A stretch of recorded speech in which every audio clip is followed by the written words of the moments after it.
Նոյան տապան, էշության գագաթնակետը։ Այս ֆիլմը պատրաստել եմ նրա համար, որպեսզի շատ բաներ կարողանաք այստեղից հասկանալ։ Ինչ է նշանակում նոյ կամ նոյան տապան։ Դա կառուցելու են փայտից մի բարձր տեղում, հետո կդիտարկենք նաև չափերը, որը պետք է լինի իրենց համար ռեստորանային համալիր, այսինքն տուրիստներին կարծես Հայաստանով գայթակղելու համար։ Եվ եթե մենք դիտարկում ենք այս կառույցի չափերը և նրա աշխատատարությունը, ապա Հայաստանի այսօրվա պայմաններում հայերը իրավունք չունեին և իրավունք չունեն այսպիսի բան կառուցելու։ Նախ հասկանանք,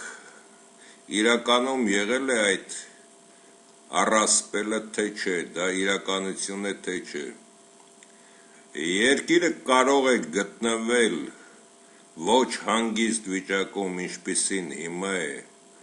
միայն այն դեպքում, երբ որ նրա մագնիսական դաշտը փոխվում է, իսկ նրա մագնիսական դաշտը փոխվելու ընթացքում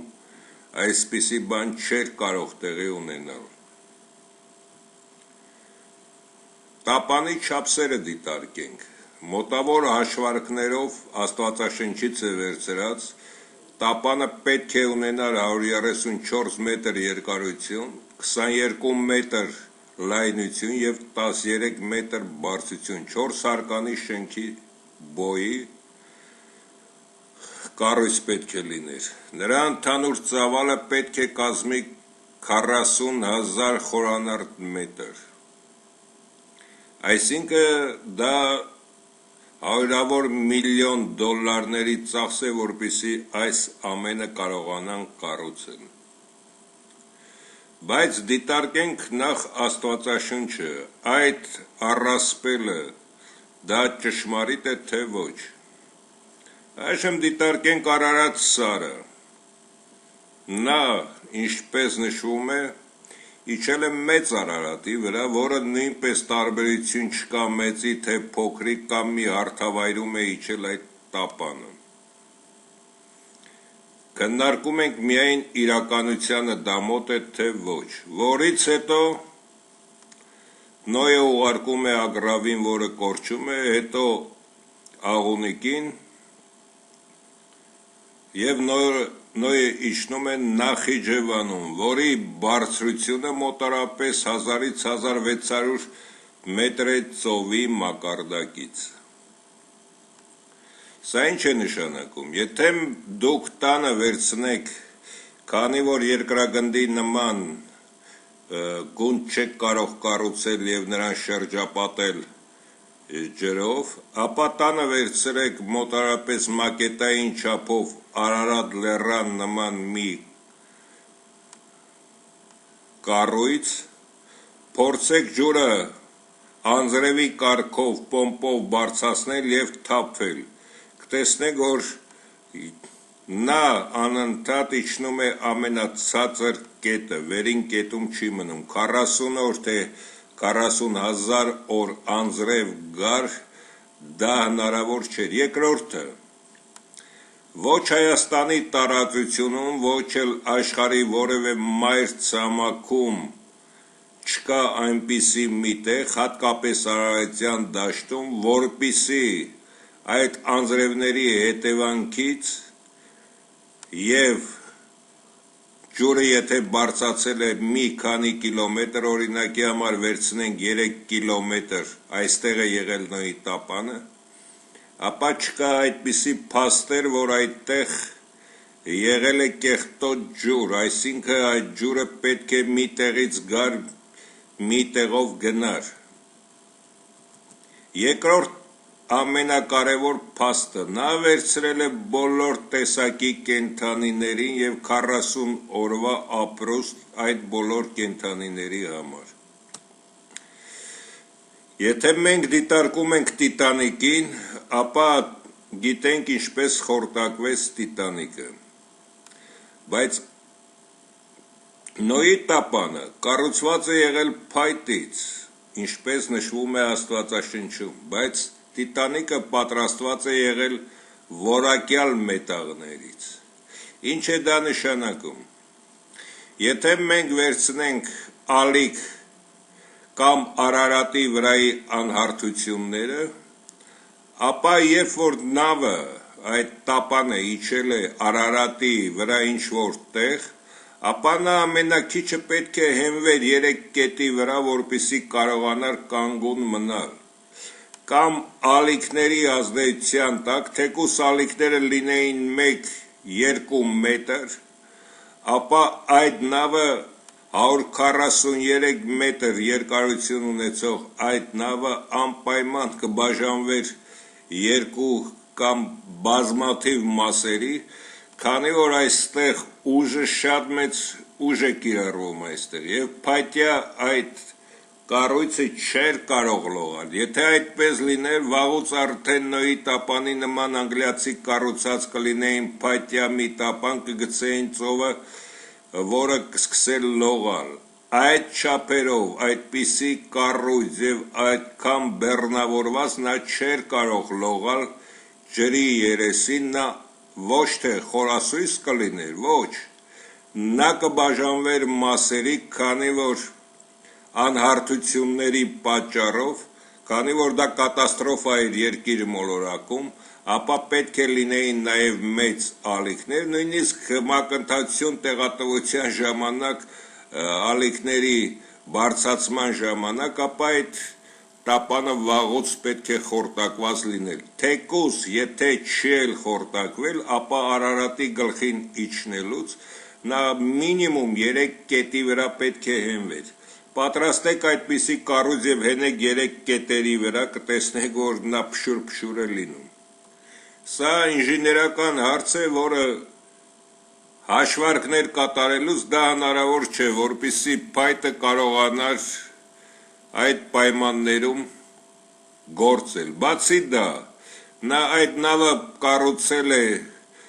տարիների ընթացքում, այդ տապանը կառուցել է տարիների ընթացքում եւ տարիների ընթացքում նա եղել է արևի ազդեցության տակ, որքան էլ կիպ նա կառուցած լիներ, ապա պետք է փայտը չորանար եւ ճեղքեր պետք է լինեին, մինչեւ սկսվեր այդ անձրևները, քանի որ նա ցամաքում է այդ տապանը կառուցել։ Այսինքն նաև այն վարկածը, որ նավը այդ տապանը ունեցել է ճեղքեր եւ ջուրը անմիջապես ներխուժեր նրա մեջ, դա հնարավոր չէր։ Ամենից մեծ վարկածը նա է, ոչ թե վարկածը, փաստը նա է, որ թե Արարատի գլխին իջնելուց եւ այնտեղ սպասելուց վաղուց արդեն պետք է այս տապանը մասերի բաժանված լիներ։ Եվ երկրորդը դա հնարավոր չէր, որպեսզի երկար տարիներ կառուցելով իր ընտանիքով հաշվենք իրեն որդիները, կանայք, բոլորը միասին, օրինակի համար հաշվենք 10 մարդ օգնականներ, 20 մարդ հաշվենք, 20 մարդով նրանք չէին կարող այդքան փայտ տարիների ընթացքում հավաքել, տապանի նման կառուցել եւ որից հետո ճանապարհորդվել։ Փաստերը տալիս են այն գաղափարը, որ դա հնարավոր չէ կառուցել եւ դա հնարավոր չէ, որպեսզի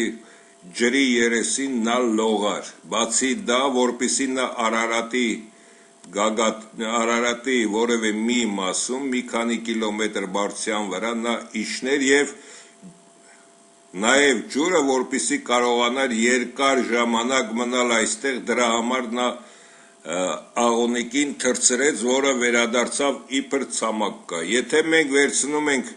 այստեղ, նա այստեղ է, այստեղ արդեն ցամաքել է, նա իջնելով Արարատից պետք է տեսներ այստեղ ցամաք կա թե չէ, այդ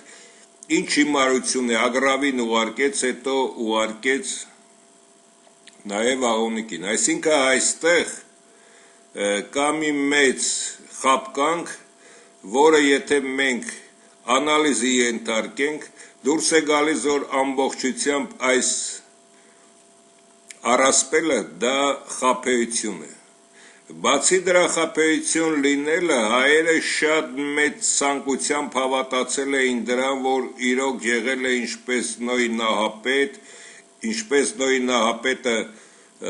իր տապանով Արարատի վրայից հետո ընտանիքով իջել է եւ դրանից հետո աշխարհում ազգերը ստեղծվել են ազգերը եւ ժողովուրդները։ Դա մի հիմարություն է, քանի որ դա մի ընտանիք է, եթե մենք վերցնենք սևամորտներին, այժմ վերցնենք կարմրադեղնամորտներին, սպիտակամորտներին եւ նրանց անալիզ կատարենք, ապա կտեսնենք, որ ոչ մի գենային նմանություն այդտեղ չկա։ Բացի դա, հայերիս համար սա ճակատագրական նշանակություն ունեցավ նաև նրանով, քանի որ սա խաբկանք էր Խաչատուր Աբովյանը եւ շատ հայեր մինչ օրս շատ հայեր փորձում են բարձրանալ Արարատի գլուխը ոչ թե նրա համար, որ այդ բարձունքը մագլցեն մեր սրբության սուրբ այդ լեռը, այլ նաև գտնեն Նոյան տապանը, որը հնարավոր չէ։ Այդ պատճառով անգլիացիք պետք է հայերին դուրս մղեին այդտեղից եւ թուրքերը 100 մետր բարձրությունից հետո արգելափակոց են դրել, որպեսզի պեղումներ եւ այլն այդտեղ չկատարվի, քանի որ այդտեղ հնարավոր չէ լիներ Նոյան տապան։ Այսինքն Աստվածաշունչը դա մի կեղծ ստեղծված գիրք է անգլիացիների կողմից, որտեղ շահագործվում են նաեւ հրեաները, եւ դրա համար պետք էր հայերին այդտեղից դուրս քշել, դրա համար հայերին ամբողջ արևմտյան Հայաստանից դուրս քշեցին, որպեսզի տեխնիկայի գիտության զարգացման ընթացքում չկարողանան նաեւ Արարատ լեռ բարձրանալ, պեղումներ կատարել եւ հետագայում ասել, որ այդտեղ ոչ մի Նոյան տապան չկա։ Եթե Նոյան տապանը լիներ, ապա նա ձների մեջ վաղուց պետք է արդեն մնացած լիներ եւ կարող էր հայտնաբերվել։ Եվ այս մասը թողնենք նաև, անցնենք առաջ, դիտարկենք նաև այժմ ինչ է կատարվում։ Արարատ լեռը ընդհանրապես հայերիս համար սուրբ լեռ է, ոչ թե նրա համար, որ Աստվածաշունչը եւ քրիստոնեությունը հայերը ընդունեցին 3-րդ դարում, ոչ։ Ես դա նույնպես լսել եմ իմ պապից եւ պապիս առաջարկությունն է եղել ինձ փոքր երեխա լինելով, նա ասաց. մեր նախնիները սերնդեսերուն փոխանցել են, որ մենք մարդիկ մոտ կանգնած վիճակով տեսել ենք ինչպես երկնքից թափվում են մարդիկ Արարատ լեռան վրա, այսինքն այն գաղափարը, որը նախորդ ֆիլմերում տվել են, որ մարդը առաջացել է պլազմայից լուսին երկիր հարվածի պատճառով եւ Արարատ լեռան շրջակայքում է հիմնականում հայի գենը, այդտեղ ենք մենք թափվել, դրա համար Արարատ լեռը ընդհանրապես միշտ մնացել է հայերի համար սրբություն եւ այդ կեղծիքը Աստվածաշնչյան Նոյան տապան մտցվեց նրա համար, որպիսի հայերը մոռանան հին իրենց իրականությունը, այդ մասին նաև խոսում էին կարմրամորտները, որոնք նույնպես քրիստոնեություն չէին ընդունում, եւ նրանց 90%-ից ավելին ոչնչացվեց, հայերից 60%-ը քրիստոնեություն չընդունելու համար Կարմրամորտների Ամերիկայում կոչվող այդ մայր ցամաքում 90%-ը ոչնչացվեց, քանի որ նրանք նույնպես տեսել են, թե ինչպես է առաջացել մարդ, ինչպես են երկնքից թափվել մարդիկ։ Իսկ ինչ է կատարվում։ Այժմ վերցնենք այն փաստը,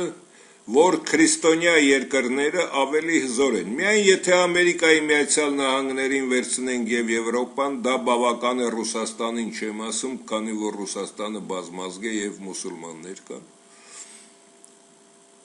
Եվ Արարատ լեռը ոչ միայն հանդիսանում է հայերի սրբությունը, դա հանդիսանում է նաեւ բոլոր քրիստոնյաների սրբությունը, ինչպես նաեւ Նախիջևանը։ Այդ ինչից է, որ Աստվածաշունչը ընդունում են, իսկ իրենց սրբության սրբությունը իրենց նահապետ Նոյի, որը Արարատ լեռան վրա իբր իջել եւ որից հետո Նախիջևան, այդ երկու քրիստոնյա սրբությունները գտնվում են մուսուլմանների ձեռքում։ Ուրեմն քրիստոնյա ժողովուրդները այնքան անկարող են, որ աշխարհը կարողանում են հսկել եւ աշխարհի ցանկացած մասում ինձ ցանկանում անել, իսկ իրենց սրբության սրբություն Արարատ լեռը եւ Նախիջևանը թողնում են մուսուլմանների ձեռքում։ Տեսնում եք, որ անընդհատ կա կեղծիք, անընդհատ կա սուտ այս ամենի մեջ, ինչպես նաեւ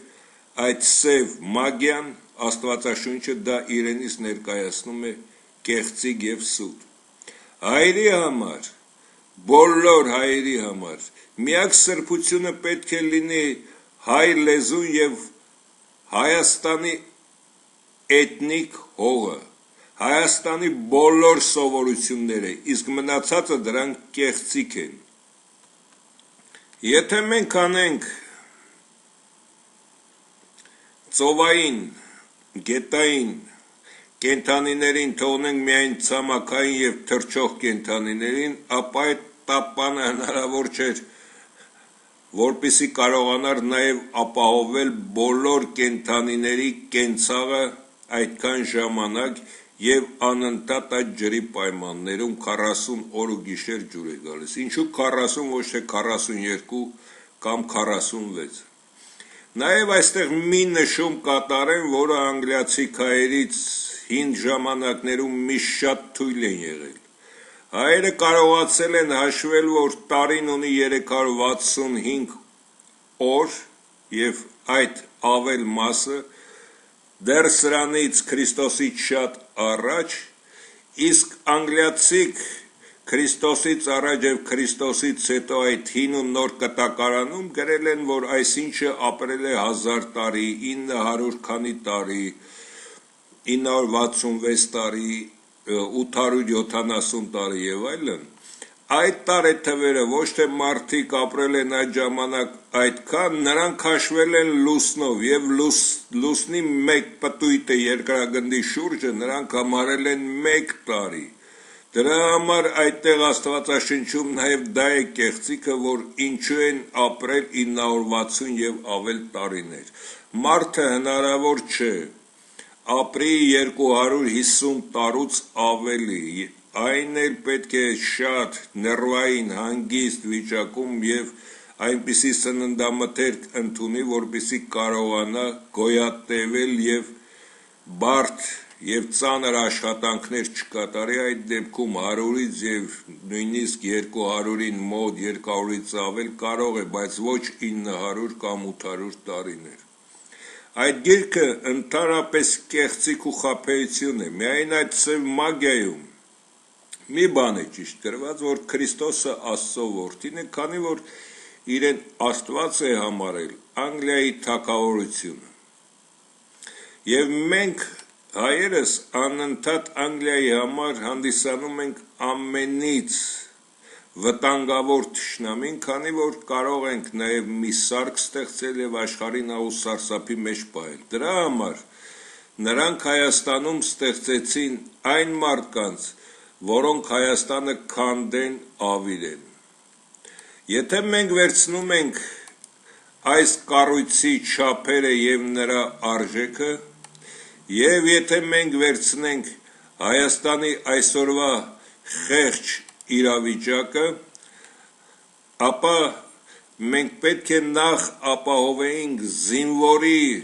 վիճակը սահմանին, ոչ թե պետք է այսպես մի քանի քարեր դրված լիներ եւ դիպուկահարը, որը նույնպես հարվածի տակ է հակառակորդի դիպուկահարից, օրը 1-2 այս ոսկե երիտասարդները գնդակահարվեին, հակառակորդի կողմից կամ ժողովուրդը գտնվեր ամենից ցածր մակարդակի վրա, այլ այդ գումարները բավական է լրիվ, որպեսզի Հայաստանի ժողովուրդը 1-2 տարի լավ ապրի այդ նոյան տապանը կառուցելու եւ սահմանի երիտասարդները կարողանան համարժեք նորմալ զենք ունենալ։ Ինչի՞ չի դա կատարվում, ինչու է հակառակը կատարվում, ինչու են փորձում նաև նոյան տապան կառուցել։ Հայաստանը չունի ոչ մի գործարան, ոչ մի ֆաբրիկա նորմալ, չկա աշխատատեղ, անում են այդ ամենը։ Քանի որ այս բոլորը լրտեսներ են, այս ցուցակը կարող է եռապատկվել, քառապատկվել, բայց սրանցից ոչ մեկը հայ չէ եւ ոչ մեկը հայանպաստ գործողություն չի կատարում։ Ինչու են ամենից կարևոր գործում լրտեսները եւ ոչ հայերը։ Նրա համար, որպեսզի Հայաստանը քանդեն, ավիրեն եւ վերջում տրվի իբր Ադրբեջանին, բայց Ադրբեջանը արդեն Իսրայելի տիրապետության տակ Իսրայելի ստրուկն է, իսկ Ադրբեջանին ձեռք է տալիս ստրկատիրական վիճակով ունենալ այդ տարածությունը, որը դա ատրպականն է, նաև այժմյան Հայաստանի տարածությունը, որը այս սրիկաները հետագայում պետք է փախչեն եւ միայն մնա ժողովուրդը այդ հարվածի տակ։ Այժմ քննարկենք այս երկու էշերին, որոնք մեզ հայերիս են փորձում էշի տեղ դնել։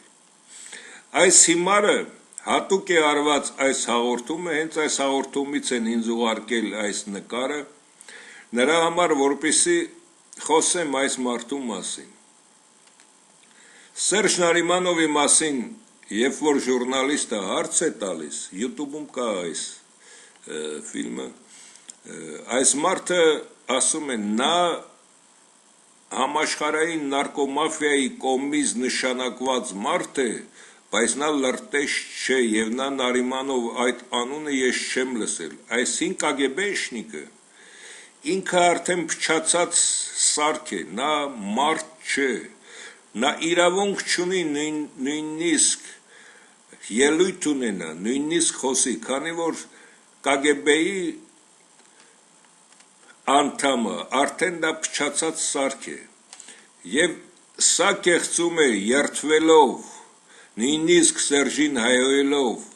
այն մասին, որ Սերժը նարկոբիզնեսի կողմից նշանակված անձ է, ոչ թե լրտես է եւ ազգությամբ ոչ հայ, այլ նրան նշանակել է նարկոմաֆիան, ոչ թե Լևոն Տեր-Պետրոսյանը, որը կատարում է հիմնականում Հայաստանի վերացման ծրագիրը։ Այս մարդը լավ չի հասկանում, որ իր ընտանիքը եւ ինքը խելացի հայերի կողմից հարվածի տակ են, այսինքն ինքը արդեն ծախված պոռնիկ է։ Եվ ծախված պոռնիկը նա չի կարող լինել հայ։ Նա ստվեր է գցել իր զավակների, իր ընտանիքի, իր սերունդների վրա եւ նրա սերունդները իրավունք չունեն Հայաստանում բացի հավաքարարը որևէ նորմալ գործ ունենալու։ Նույնն է այս սրիկան։ Եթե դուք դիտում եք մարդկանց դիմագծերը, ապա որքան էլ փորձես այս մարդուն աստվածացնել, նրա դիմագծերից երևում է, որ սա կեղտի եւ տականքաբանության գագաթնակետն է, նա չի կարող նորմալ մարդ լինել։ Նույնն է այս սրիկան, այս ծախված տականքը, նա ստվեր է գցել իր զավակների, իր ընտանիքի, իր ծնողների վրա եւ դրա համար այս եւ սրանց նմաններին բոլորին ասում են բոզի տղա եւ տականքներ, այսինքն նրա սերունդը արդեն փչացածի սերունդ է եւ սրանք լավ էլ հասկանում են, որ մի պատի տակ հայերը նախ իրենց պետք է գնդակահարեն, քանի որ Նարիմանով, Սերժիկը եւ Լևոնը բոլորը հասցնելու են փախչել, բայց արտասահմանում թե իրենց լակոտներին, թե իրենց այս բոլորին պետք է գնդակահարվի, քանի որ ազգադավ քայլ են կատարում։ Այժմ դիտարկենք այս փալաստրուկներին։ Հայաստանը ընդհանրապես բանակ չունի։ Հայաստանի բանակը նման է մի կառույցի, որտեղ ինչ է կատարում։ Որտեղ կատարվում է համայն հայերին զսպելու համար իբր կա բանակ եւ իբր Ադրբեջանը հարձակում է, Ադրբեջանը ոչ մի հարձակում էլ չի կատարում եւ նույնիսկ ապրիլյան այդ դեպքերը դա հարձակում չէր։ Դա միայն մի քանի կիլոմետր պետք է ավելի մոտ գար այդ 800 հեկտարը վերցներ Ադրբեջանը, որը Սերժ Նարիմանովը իր այս ստրուկների միջոցով կատարեց եւ այլ ստրուկների, սա նոր ստրուկ է։ Եվ ինչ է կատարվել։ Կատարվել է նա, որ Ադրբեջանը ավելի մոտեցել է այն ժամանակ, եթե ամիսը 1-2 կամ շաբաթը 1-2 զինվոր էր մահանում, այժմ օրը 1-2 զինվոր է մահանում, այսինքն հայազրկում են Հայաստանը եւ Արցախը, եւ որպիսի մարդկանց մեծ մասն էլ վախենա եւ իրենց 15-16 տարեկան տղա երեխաների հետ փախչեն այլ երկրներ եւ Հայաստանը